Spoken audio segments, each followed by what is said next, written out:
All right. Mr. Murphy. All right.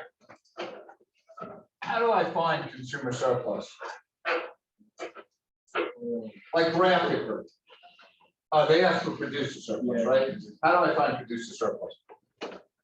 Like, what's the graphic rule for it? Left demand and below supply. Okay, below the price, above supply. Above supply. Yeah. Okay, so this triangle, right? Yeah. All right.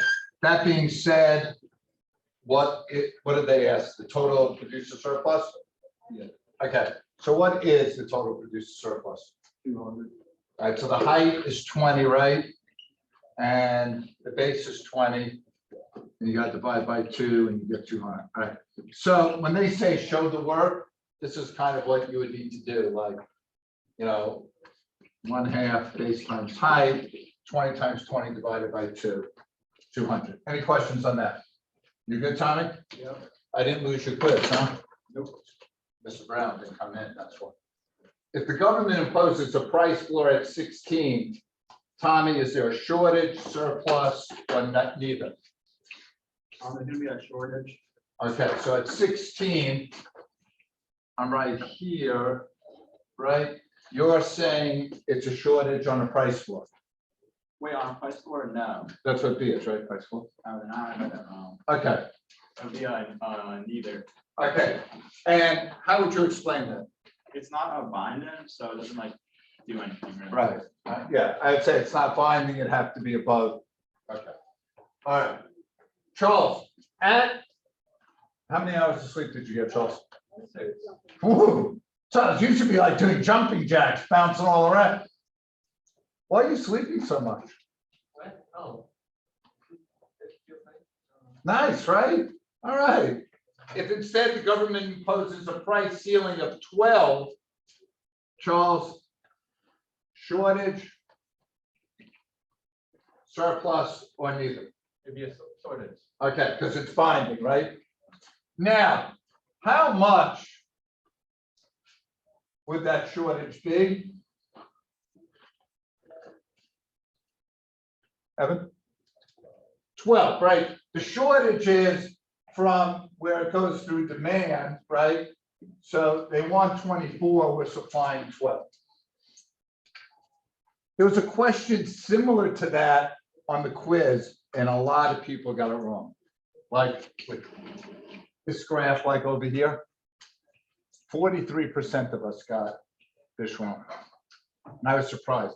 I think a lot of people use the equilibrium, like they went like 30 to, or anything. All right. And then last. Yes, Charlie. Would be $300. Okay, let's look.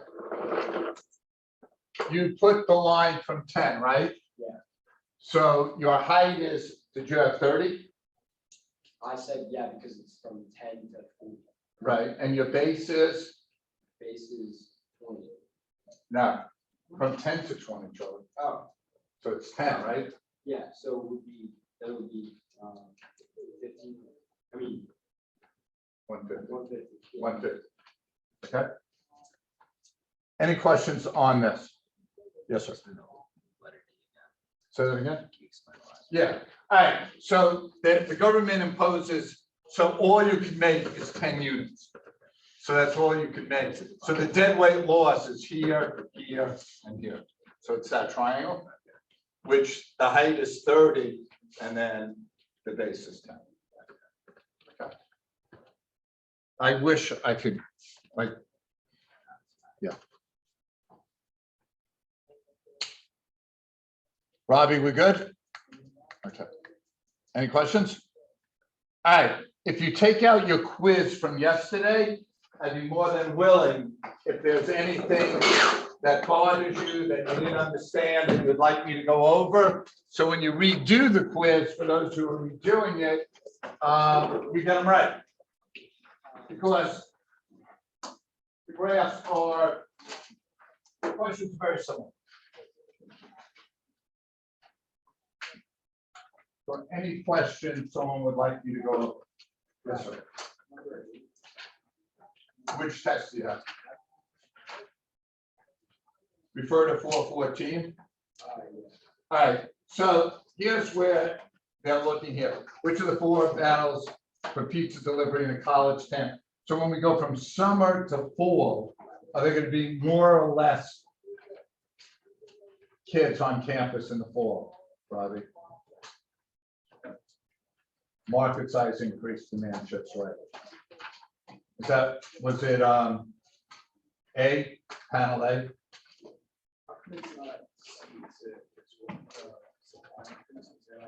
Quantity supply. Because the market size increases, increasing demand, and then quantity supply increases.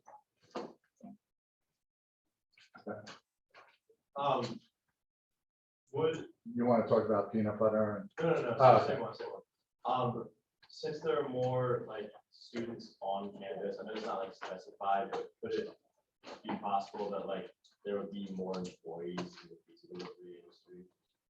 Because they would get the jobs and they're also. I think like one of the things you got to be is don't read into more than they give you. Because you could almost for anything, you could always say that might, you know. But even if there's more jobs, where are you going with that? I guess it'd be like a resource for pizza delivery. But wages haven't changed. So that, do you know what I mean? Yeah. Okay. What did you say the expectations were for supply? Like, What do you what mean? would they be? Oh, if it was expectations, you mean? Yeah. It would be like expected profit.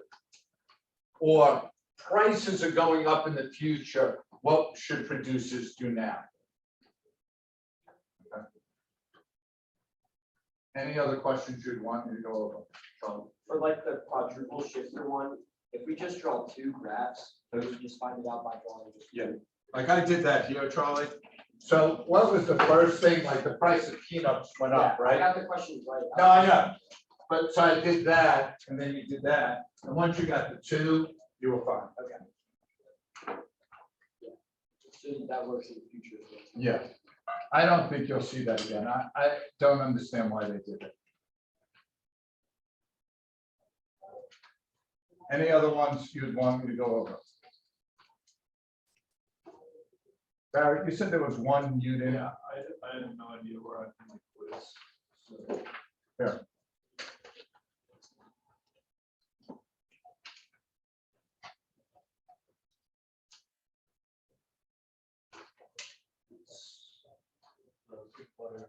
Okay, so hold on to that. So the first thing, Barrett, is read the first thing. The price of peanuts went up, right? Yeah. All right, so you need peanuts to make peanut butter, right? So it's a resource, the price goes up, they're gonna make less money, I'm gonna ship supply left, price up, quantity down. The second thing was about jelly, right? Yeah. All right, so peanut butter and jelly, like they go together, right? They're like complements. What happened to the price of jelly went down. If people buy more jelly, they're gonna want peanut butter with it, so the demand shifts right. Price up, quantity up. Now, I know price is gonna go up, quantity could go up, down, or stay the same. They could say quantities indeterminate, but I think on that, they said quantities ambiguous, right? But that's how you do it. The other 2 scenarios, you don't even have to go through. Okay? Yes. Any other questions people have? So like, why don't you have to do the other? Could, Robbie, I'm not even gonna, I bet, give me the third one, let's do it. Okay, what's gonna shift? Number of suppliers decreased, right? And then I think the next one has demand shifting, right? Yeah, I think for me, because I did it for all 4 and I was like, it has to be ambiguous for both because I saw I got it. So. But you see what's gonna happen, this is gonna shift demand, supply, they're gonna just repeat, okay. Any other questions? right. All right, I'll be here before and after school on Monday.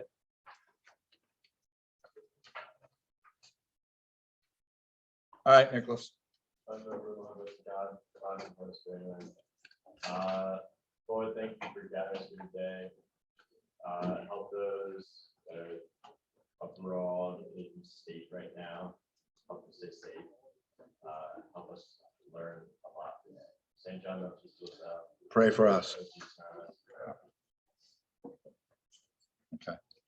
All right. So tonight, the notes on chapter 6 are due by 11:59 p.m. Monday, chapter 7, 148 to 154. Tuesday, 115 to finish. Wednesday, do we have school Wednesday? No. Right? No. All right, so Wednesday, I'll do a review at 7:30 p.m. I'll also review 7:30 a.m. for the quiz on chapters 5 and 6. Friday, chapter 7 notes are due, and then Monday, there's a unit test, 30 multiple choice. Tuesday, there'll be an FRQ. Okay, now, I'm going to say the unit test was the test the guys did the worst on by far last year. So if you haven't been doing well, think about, do you want to come and see me after school on a couple of days? Because you're not going to get everything done like if you see me Monday before the test. Because I think this is day 5, right? Does anyone know? I'm assuming it's a day 5. All right, because it is a tough unit test. Any questions on that? Yes, sir. So the unit test is on 4, 5, 6. 4, 5, 6, 7. Okay. I'm not quizzing you on 7, but there'll be questions on 7. Has anyone read 7 by pre-chance to tell me what's in it? No. Yes. Oh, wait, I did the first part. Is that like taxes? No. It was. Taxes was the end of 6. End of 6, right? I forgot. I was literally just. Dead weight loss. I think 7 is dead weight loss. I forgot. Okay. So like we will cover a lot of it in class. All right. If you're not sitting next to a person, gather, just try to go over these terms here, and I'll give you a minute to go. You can just join us. Join us. I know that the light.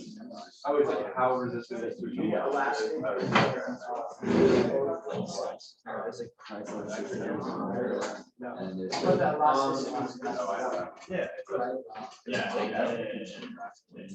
I'm pretty sure it's when elasticity.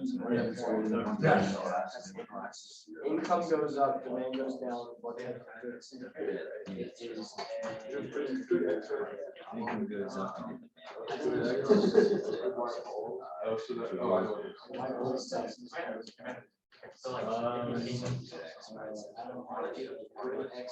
Yeah. Price of good X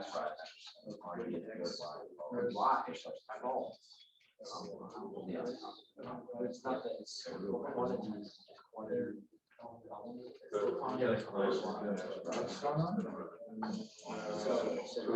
price of good X rises. It's like a measure. I know income elasticity is now something. All right, let's say, if the price of Coke rises, people are gonna buy less Coke, right? Yeah. And more Pepsi, so the quantity of goes to substitute, why increase? So it's a kind of. So Charlie, what I do is, I fill in like, I have 2, or the substitutes I use is Coke and Pepsi, complements, hot dogs and hot dog buns. What is total revenue tax again? I can't remember it off the top of my head. You both couldn't remember it? I know what total revenue. What, you're both smarter than me, how much? That's not true. That's not true. I guarantee I have almost like. Price up, total revenue up in a last. That's total revenue. When price and total revenue go the same way, it's inelastic. When they go different ways, it's elastic. And then if price goes up or down, and total revenue stays the same. Oh, and there's a tricky, and by the way, total revenue test, guaranteed question on the unit test. All right, anyone have any questions on any of these? Is the total revenue test just the equation? No, it's price up, total revenue up, inelastic. Yeah. When they go, okay? Looking at, so you want me to say it again? Sure. Price up, total revenue up, inelastic. Now, it goes the same way the other way, right? Price down. All right, then price up, total revenue down, elastic.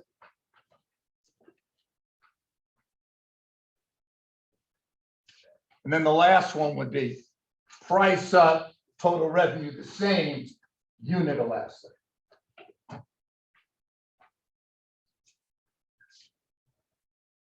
Any other questions people have? Are we gonna have to like identify graphs of like perfectly and unit elastic? I mean, I would kind of look at it. I don't know. I don't think so.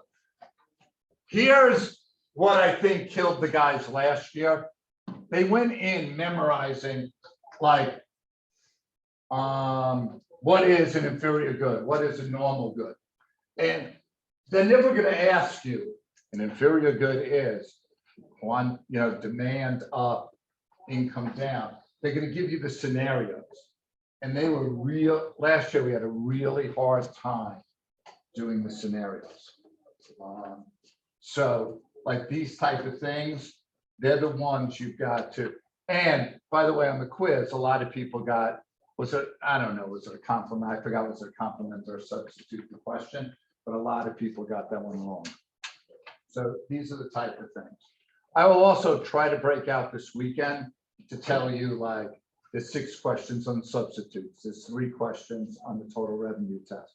So you kind of have a focus of study, okay? Any other questions on this? Okay, here we go. Quick review.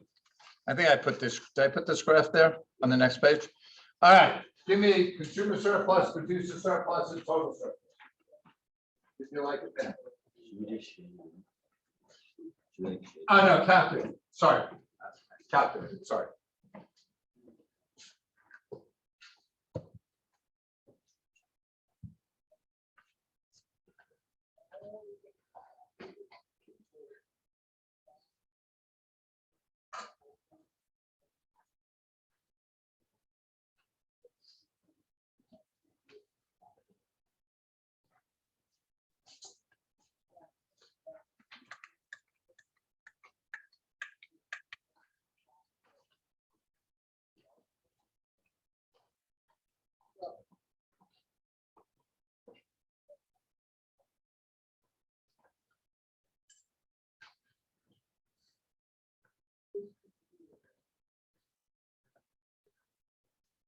Okay.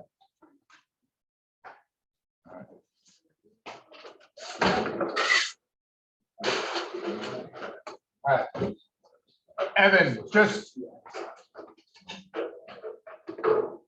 You guys good? I know you were going through it. Yeah. You good? Okay. Evan, just like graphically, how do I know where consumer surplus is? All right, above equilibrium, below demand, right? So there is my consumer, producer, below the equilibrium, above supply. It gets a little trickier as we go into taxes, but it holds true. Bradley, could you give me how to calculate consumer surplus? All right. So the height is 4 times 20. You said divided by 2, right? Okay. That's good. Luca, could you give me producer surplus? So it's 20. So you got 2, right? times. And by the way, when they say calculate and show the work, this is all you'd have to do. So you'd have 40 over 2 is 20, right? Total surplus then is 40 plus 20 is 60. Okay, any questions on that? Okay, just a quick review of consumer and producer surplus. Of course, we're gonna have some fun with it.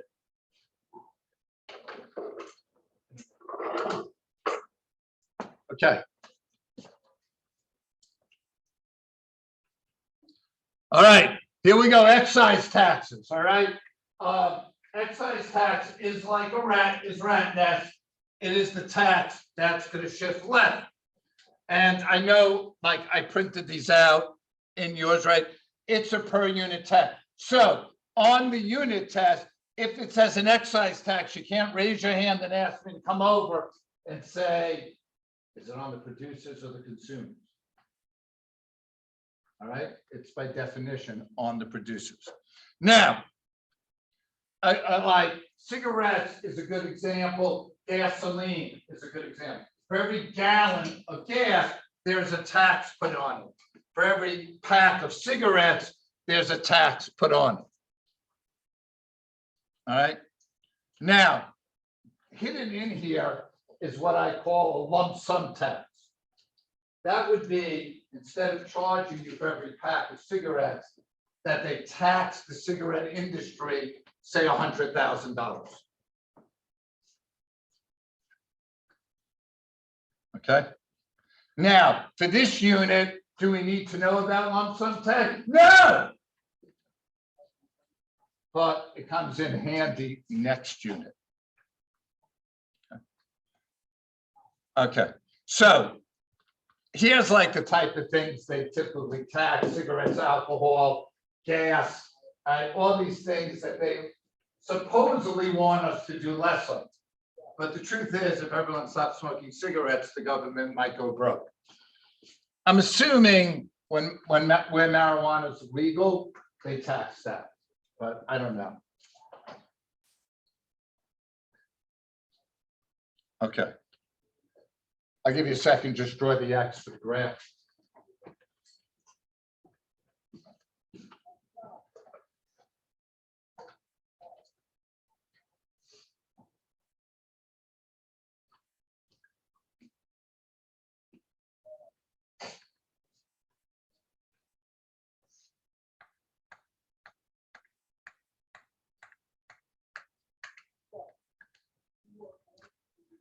And Tommy, just tell me when you're ready.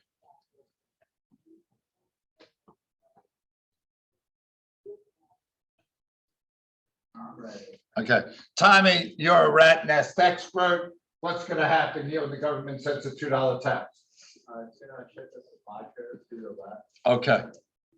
And I'm going to just do what you say because I'm a good listener. All right. Here's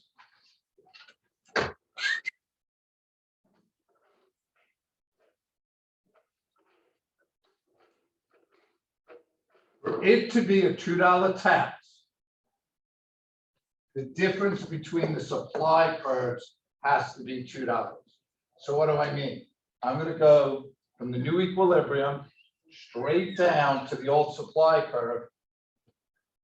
And notice it was $4, $2. The difference between the lines is $2. That's a $2 tax.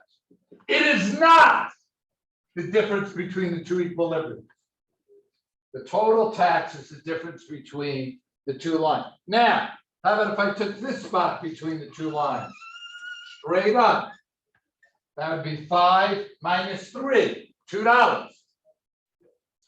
Any point between the two lines. But not from old equilibrium to new.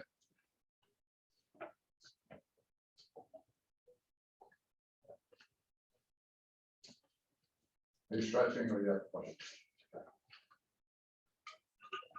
All right. Oliver, what did the consumers pay for cigarettes before the tax? Like What was the price at the equilibrium? How much? $20. No. No, 20 for $1. So. Hold it. What's the equilibrium before the tax? The price? Is 100 for 3. No, the price. Oh, 3. What is the price they're paying after the tax? $5. Oh, 4. 4. All right. So if you're trying to see how much of the $2 the consumers are paying, you go from the old equilibrium 3 to 4. So consumers are paying $1 of the tax.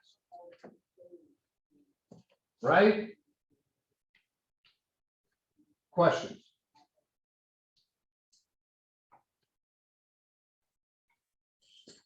Now, Jack, if it's a $2 tax and the consumers are paying $1, how much are the producers paying? $1. What you have to realize is when there's a tax, it's not always split evenly, but what we call the tax incidence is divided between the consumer and the producer.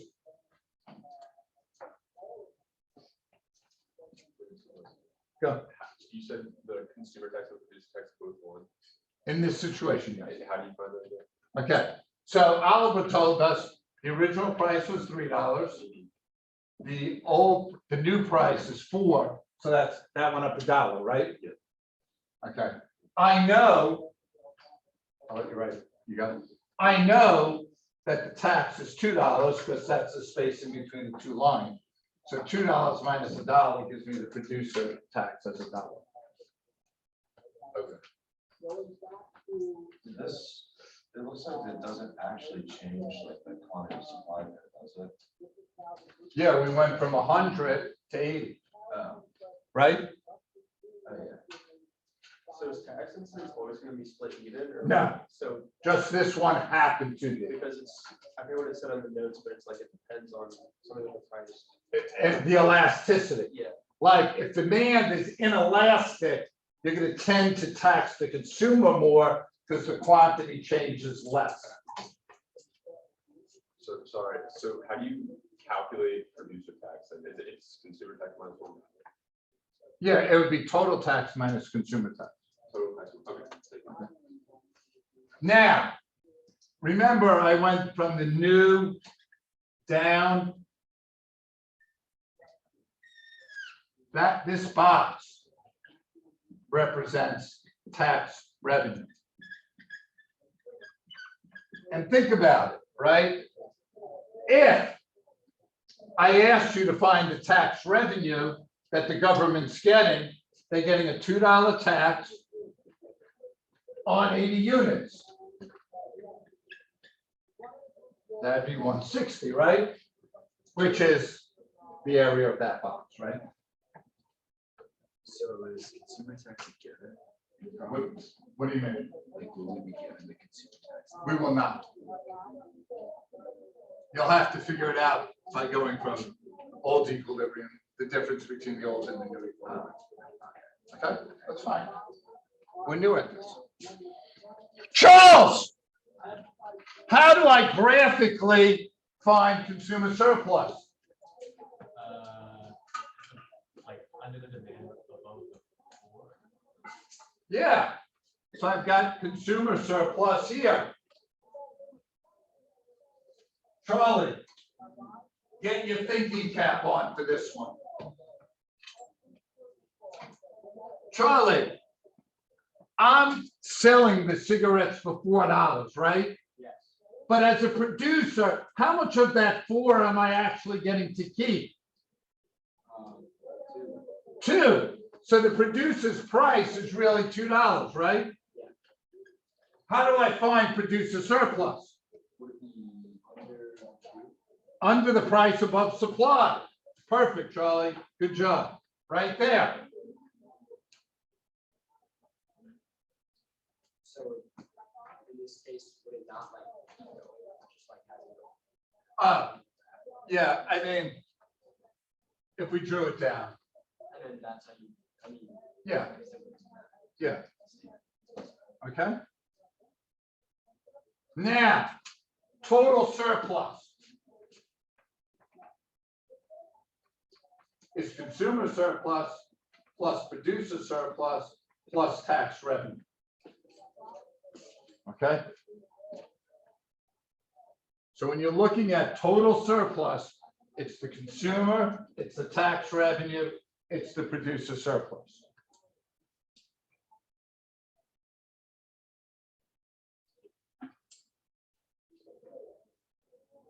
Nicholas, has the tax decreased total surplus?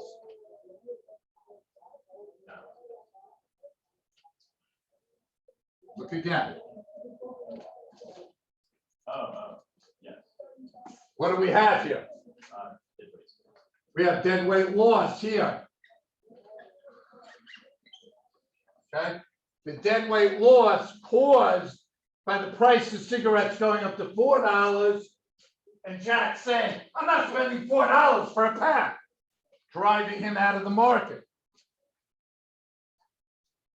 Once I see dead weight loss, what do I know about the efficiency? It's inefficient.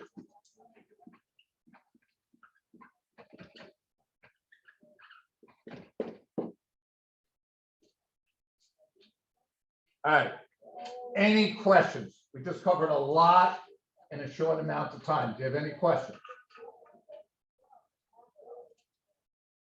So wouldn't the total surplus be a lot more than the total tax? Because it's like, Oh, the total surplus is gonna be more than the tax revenue. Yeah. Because it's including it, right? Yeah. Yes. But it's gonna be less than before the tax, because before the tax was all this and this, like the dead weight loss was included.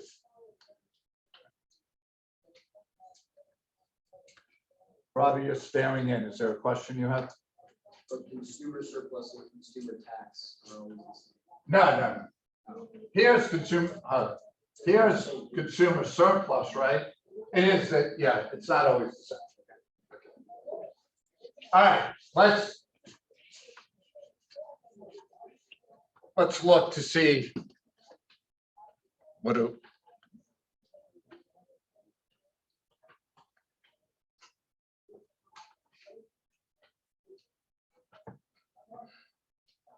All right, just do this. You could just do it quickly because we kind of did it, but let's just make sure we're all on the same page. Okay, I'll give you like a minute or two.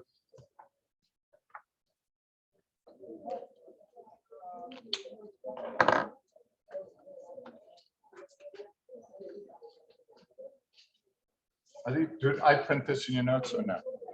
Yeah.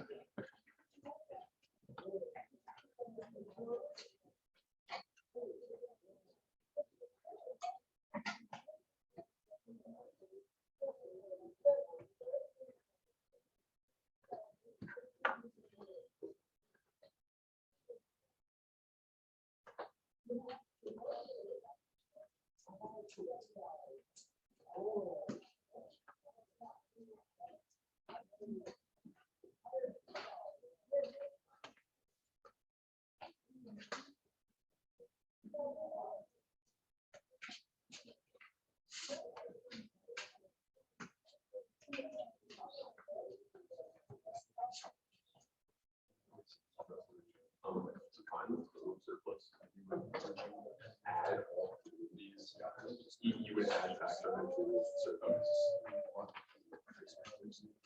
That's something I did a lousy job of telling the kids last year. I told them once. So I hope I continue to remind them. Because it's kind of counterintuitive. You don't think tax. Okay. All right. Barrett, price before tax. $3, right? It's right here. Okay, good job. Price consumers pay after tax, Jack? $4. So Jack, therefore, price producers get after tax. Who got this? Charles? Huh? Did you say 2? Yeah, it's $2 because The producer, you're paying $4, but they gotta send $2 to the government, so they're only getting $2. Oliver, total tax revenue for the government before tax. For tax zero? Zero. Zero. Tommy, total tax revenue for the government after tax. It's $2, but Tommy, it's for every pack of cigarettes. So, try and multiply that. Yes. So then 160. 2 times 8, 160. Yeah. Okay, times 8. Any questions on anything? Do we need a couple more practice taxes on Monday? Okay, all right, we'll do some practice Monday. Have a great weekend. Remember your notes. Thank you.